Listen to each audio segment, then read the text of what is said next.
जय हो द्वारकाधीश। आज का टॉपिक है ऊपर वाले की लाठी की मार पड़ी है किसी को, तो अब क्या हालत हो गई है उस पर्सन के दिल की, ये जानने की कोशिश करेंगे। आज की रीडिंग से टैरो में से लेंगे 7 कार्ड्स और ओरेकल में से भी लेंगे 7 मैसेजेस। तो शुरुआत करते हैं कार्ड शफल करके।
सबसे पहले हम उनके नाम के इनिशियल्स देखने की कोशिश करेंगे।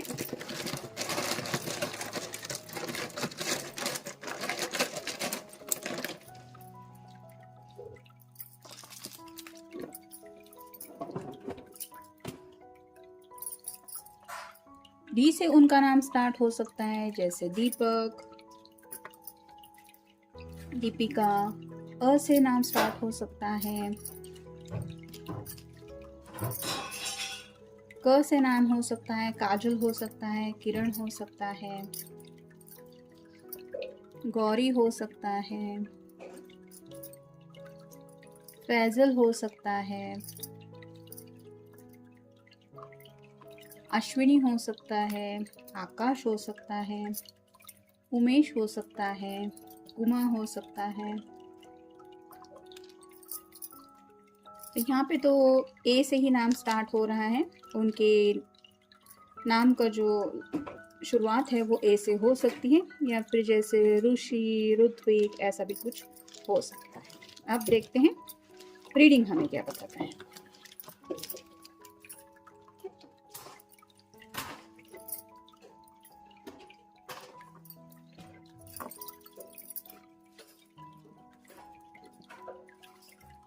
पहला जो कार्ड मिला है वो है जजमेंट का। तो अवेकनिंग प्रोसेस हो रही है इस पर्सन की। जैसा कि हमारा टॉपिक है कि ऊपर वाले की लाठी की मार पड़ी है, तो कुछ जो बच्चे होते हैं जो बातों से नहीं मानते, उनको कहीं ना कहीं थोड़ा सा पनिशमेंट देना पड़ता है। वैसे ही शायद आपके पर्सन के बारे में हो सकता है। भगवान उनको ये एहसास कब से करा रहे थे कि अब वक्त है, संभल जाओ, सुधर जाओ। लेकिन ये पर्सन शायद हो सकता है हमेशा आपके साथ ऑन ऑफ रिलेशनशिप में आता रहा या आती रही। मतलब कुछ भी सीरियस नहीं है, बस जस्ट फॉर फन, जिंदगी को सीरियसली नहीं लेना है, दूसरों को भी इन्वॉल्व करके रखना और खुद भी जिंदगी के फैसले नहीं लेने, घर वालों को भी कंफ्यूज करके रखना है। और इन टोटल आप कह सकते हैं कि इस एक पर्सन की वजह से शायद आप भी काफ़ी ज़्यादा परेशान रहे हैं, और इनके घर वाले भी, जिसकी वजह से कहीं ना कहीं एंजल्स के ऊपर ये जिम्मेदारी आके पहुंच गई, और एंजल्स ने उनको कुछ ऐसे सबक सिखाए जिसकी वजह से इस पर्सन को आप कह सकते हैं कि दिन में तारे दिख गए। अवेकनिंग हो गई इनकी, यानी कि असलियत समझ में आ गई। अगर अब तक आंखें बंद करके ये चल रहे थे अपनी, मतलब आंखें तो है लेकिन मुझे आंखें बंद करके ही चलना है, मुझे आंखें खोल के चलना ही नहीं है, भले ही 1000 दफ़ा क्यों न ठोकर खा के गिरूं या फिर चोट लगे। मुझे पता है मुझे संभालने वाले लोग हैं मेरे इर्द गिर्द जो मुझे चोट नहीं लगने देंगे या गिरने नहीं देंगे। ऐसी अगर एटीट्यूड में ये पर्सन अब तक जी रहे थे, तो इनको वो सबक इसलिए सिखाना पड़ा ताकि ये अपनी जिम्मेदारी ले सके। फिर है knight of wands, fire sign Aries, Leo या फिर सैजिटेरियस, यानी कि मेष राशि है, सिंह राशि है और धनु राशि है। जैसे ये पर्सन घोड़े पे सवार है लेकिन काफ़ी ज़्यादा ये परेशान है, ये घोड़ा भी थोड़ा सा आउट ऑफ कंट्रोल हो रहा है। तो ये पर्सन अपनी ही धुन में ज़िंदगी में आगे बढ़ रहे थे, और अब जब उनको एहसास हो गया कि वो कहाँ से कहाँ पहुँच गए हैं, अब तो शायद यू टर्न लेने के लिए भी सामने रास्ता नहीं है। मतलब अगर इस घोड़े को अब कंट्रोल नहीं किया तो हो सकता है ये एक लंबी सी छलांग लगा के कहीं ऐसी खाई में गिर जाए जहाँ पे कोई भी बचाने को नहीं हो सकता। तो वैसे ही अपने जज्बातों को अगर ये अब तक कंट्रोल नहीं कर रहे थे, जो मन में आया, जो मर्जी आई वही किया, ऐसा अगर इनका रवैया था, तो उसके ऊपर अब उनको समझ में आ गया है कि लगाम लगानी ज़रूरी है। और शायद किसी ने, मतलब इनके घर वालों ने भी हो सकता है इनके इस एटीट्यूड के ऊपर लगाम लगाई है। मतलब कुछ इंटिमेशन दिया होगा कि अब अगर देखो तुमने एक भी गलती की तो उसका नतीजा क्या होता है। फिर है द हाई प्रिस्टेस। यहाँ पे तो ये चाबी दिखाई दे रही है जो रिप्रेजेंट करती है कि कुछ लोगों के साथ काफ़ी ज़्यादा घर वालों ने स्ट्रिक्ट एटीट्यूड लिया है। यानी कि घर से बाहर निकलने को लेके भी शायद काफ़ी कुछ उन्होंने रोक टोक लगा के रखी है, क्योंकि अगर ये पर्सन काफ़ी ज़्यादा फ्रेंड सर्कल में मिक्सअप होते आए थे, यानी कि दोस्तों के साथ अगर कोई मेल पर्सन है तो पार्टीज़ करना, देर रात घर आना, या फिर रात रात भर जगते रहना, क्योंकि यहाँ पे आउल है, यानी कि जो रिप्रेजेंट करता है कि रात रात भर शायद ये ठीक से नींद भी नहीं ले पाते थे, क्योंकि इनका जो नेचर ही है वो काफ़ी ज़्यादा मिस्टीरियस। आखिर ये क्यों जग रहे हैं या फिर इस तरह से प्रॉपर नींद क्यों नहीं ले रहे, ये घर वालों को भी शायद समझ में नहीं आ रहा था।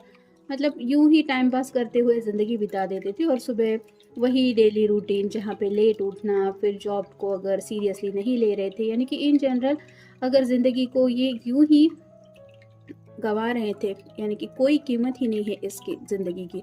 तो अब इनको कुछ ऐसी बातें ज़िंदगी ने सिखाई हैं या फिर लाइफ लेसन्स मिल गए हैं, जिसकी वजह से आप कह सकते हैं कि काफ़ी ज़्यादा रोक टोक लग गई है इनके एक बिहेवियर के ऊपर। फिर है knight of swords, air sign Gemini, Libra या फिर एक्वेरियस, यानी कि मिथुन राशि है, तुला राशि है और कुंभ राशि है। यहाँ पे भी आप देख सकते हैं ये तूफान की रफ्तार से घोड़ा दौड़ रहा है और ये पर्सन उस घोड़े के ऊपर सवार है, हाथ में सॉर्ड है जो रिप्रेजेंट करती है कम्युनिकेशन को। तो अब इस पर्सन के दिल में काफ़ी ज़्यादा तूफान सा मचा हुआ है। जैसे अचानक से किसी के ऊपर रोक टोक लग जाती है तो उसको जैसे बुरा लगता है कि मेरे साथ ऐसा क्यों किया, ये फिर मेरी क्या गलती थी। तो ऐसी कई सारी बातें हैं जिनको लेके अब इनका मन कर रहा है कि दिल खोल के उन बातों को डिस्कशन किया जाए। और ऑब्वियसली ये डिस्कशन सबके साथ वो कर नहीं सकते, शायद इसलिए अब ये आपसे कम्युनिकेट कर सकते हैं या फिर आपकी तरफ इनका कॉल या मैसेज आ सकता है। मतलब इन शॉर्ट आप कह सकते हैं जब ये पर्सन मुसीबत में होते हैं या फिर इनको लगता है कि दुनिया में ये कहीं पे फंस गए हैं, अब इनका कोई कुछ नहीं कर सकता या फिर इनको कोई समझ के नहीं ले सकता, तब इनको याद आती है आपकी। और ऐसे वक्त में वो सिर्फ आपसे कनेक्ट होने की कोशिश करते हैं, भले ही मिस कॉल देंगे, ब्लैंक मैसेज सेंड करेंगे या फिर ऐसे ही हाय हेलो करके कुछ कम्युनिकेट करने की कोशिश करेंगे। ये इसलिए करते हैं क्योंकि ये पर्सन खुद की प्रॉब्लम से डील नहीं कर पाते और उनको पता है कि आपकी बातें ही उनको हील कर देती है, जिसकी वजह से उनको रिलीज फील होता है उन सब जज्बातों से। फिर है द वर्ल्ड, यहाँ पे भी आप देख सकते हैं ये जो पर्सन है वो काफ़ी ज़्यादा मूडी है, यानी कि अपनी मूड के मुताबिक ये ज़िंदगी जीते हैं। पल भर में अगर दुनिया खुश है तो इनका मूड ठीक नहीं है तो ये सैड रहेंगे, और जब बाकी दुनिया में कुछ ऐसा चल रहा है जहाँ पे सब लोग टेंशन में हैं, जैसे हर किसी की ज़िंदगी में कुछ करियर प्रॉब्लम होते हैं, पैसों को लेके इंसान सोच में डूबा होता है, उस वक्त ये पर्सन डे ड्रीमिंग करते रहते हैं। तो अब इनको एहसास हो रहा है कि दुनिया से अलग होके ये कर क्या रहे हैं या फिर बाकी दुनिया में क्या चल रहा है और इनकी ज़िंदगी में क्या चल रहा है। फिर है four of wands, fire sign Aries, Leo या फिर सैजिटेरियस, यानी कि मेष राशि है, सिंह राशि है और धनु राशि है। तो यहाँ पे तो बात आ रही है शादी की। तो अब तक अगर इस पर्सन ने आपको कमिटमेंट नहीं दिया था या फिर अपने घर वालों से नहीं मिलवा रहे थे या फिर घर वालों को नहीं बताया था कि ये आपसे प्यार करते हैं, तो हो सकता है किसी किसी के घर वालों ने शादी तय करने के बारे में सोचा है। कोई ऐसा पर्सन ढूंढ के रखा है जिसको काफ़ी ज़्यादा उन्होंने पसंद किया है और उनको, आपके पर्सन को शायद बोल दिया कि अब इससे तुम्हारी शादी होने वाली है या फिर हमने उसको चुन लिया है, जिसकी वजह से आप कह सकते हैं कि इस पर्सन के पैरों तले ज़मीन खिसक गई है। अब मैं करूँ तो क्या करूँ, क्योंकि अब तो वक्त आ गया है अपनी जुबान से सब गुनाह कबूल करने का या फिर सच्चाई सामने रखने का। तो अब अगर ये रियलिटी को फेस नहीं करेंगे तो इनकी ज़िंदगी का तो क्या होने वाला है ये तो सिर्फ भगवान ही जाने।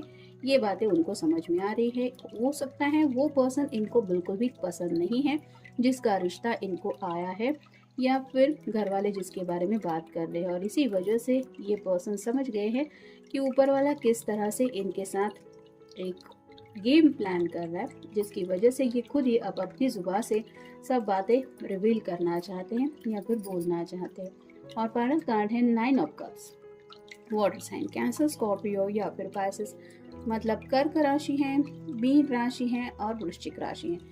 यहाँ पे भी विश कार्ड है। तो अगर आप किसी मेल पर्सन के लिए रीडिंग देख रहे हैं तो इनको काफ़ी ज़्यादा शायद ड्रिंक्स वगैरह लेने का भी शौक हो सकता है, और ज़िंदगी बस खाओ पियो मज़े करो इतनी ही नहीं है, या फिर हर एक विश जो हम करते हैं वो पूरी होती है, ऐसा नहीं होता। वो विश पूरी करने के लिए भी कितने सारे एफर्ट लेने पड़ते हैं, ये बातें अब ऊपर वाला उनको समझाने पे तुला हुआ है। यानी कि छोटी छोटी बातें भी शायद उनकी ज़िंदगी में जो छोटी ख्वाहिशें हैं वो भी पूरी नहीं हो रही, उनके लिए भी अब ये स्ट्रगल कर रहे हैं।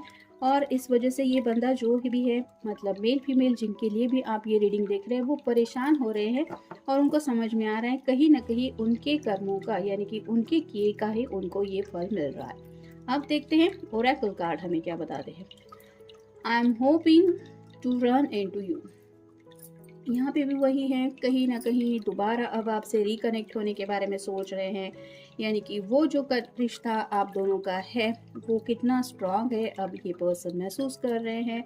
नेक्स्ट है आई एम सेक्सुअली फ्रस्ट्रेटेड। तो जैसे यहाँ पे नाइट ऑफ वैंड के बिल्कुल कार्ड ऊपर आया है ये, तो ये पर्सन सेक्सुअली आपको लेके काफ़ी कुछ फील करते हैं, इनके दिलो दिमाग में काफ़ी ज़्यादा फैंटेसीज हैं, और इसलिए शायद ये आपके कांटेक्ट में हमेशा जुड़ते आए हैं क्योंकि ये आपको खोना नहीं चाहते।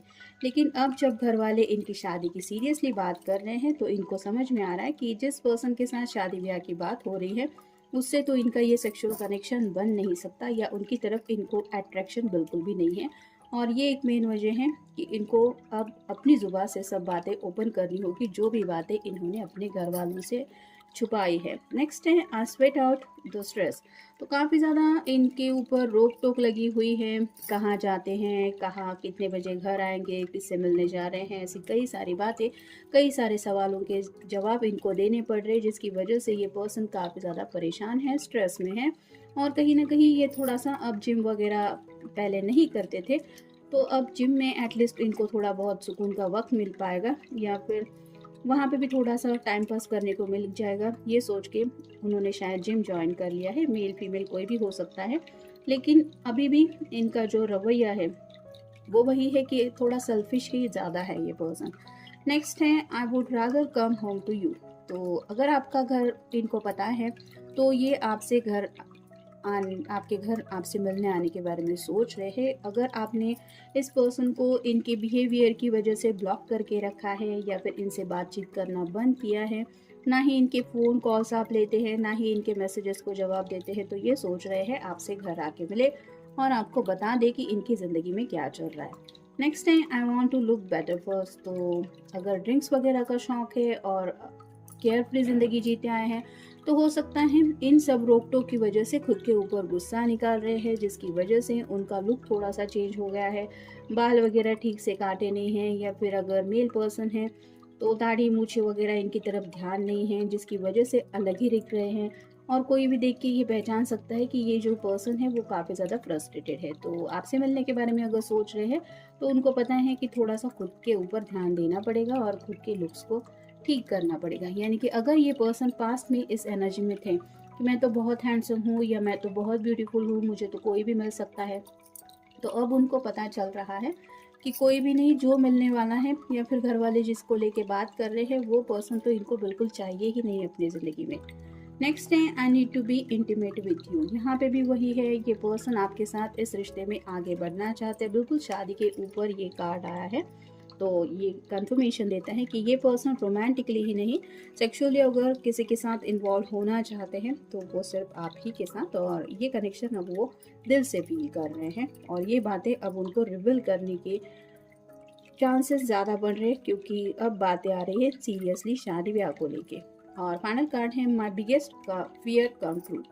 तो उनका जो नाइटमेयर था या फिर जो सपना उनको ऐसा डरा के महसूस होता था जिसकी वजह से ये रात को अचानक से उठ जाते थे, वो सपना सच होने जा रहा है, ऐसा उनको लग रहा है। यानी कि घर वाले अगर इनकी शादी किसी ऐसे पर्सन के साथ करने के बारे में सोच रहे हैं, जो इन्होंने सोचा था कि मेरी मर्ज़ी से तो घर वाले मेरी शादी करेंगे नहीं, वो पता नहीं कहाँ से किसको ढूँढ के लाएँगे, जिसको दुनिया ने ठुकराया हो और मुझे उसके साथ बाँध देंगे ज़िंदगी भर के लिए। तो राइट नाउ इस पर्सन को वही लग रहा है कि इनके घर वाले शायद वही करने जा रहे हैं या करने वाले हैं या कर सकते हैं, जिस वजह से ये पूरी तरह से हिल चुके हैं, या फिर आप कह सकते हैं कि इनके पैरों तले से ज़मीन खिसक गई है। और इस वजह से ये पर्सन समझ गए हैं कि किस तरह से ऊपर वाले की इनको मार पड़ी है, और ये इस तरह से मार पड़ी है कि ये सब बातें वो अपनी ज़ुबान से आपको बोलना चाहते हैं, और इसीलिए शायद आउट ऑफ द ब्लू ये पर्सन आप तक रीच आउट हो सकते हैं, कॉल या मैसेज भी कर सकते हैं। तो ये था आज का रीडिंग, जनरल रीडिंग है, आपके साथ जितना रेजोनेट हो उतना ले लीजिए। मिलेंगे नेक्स्ट रीडिंग में।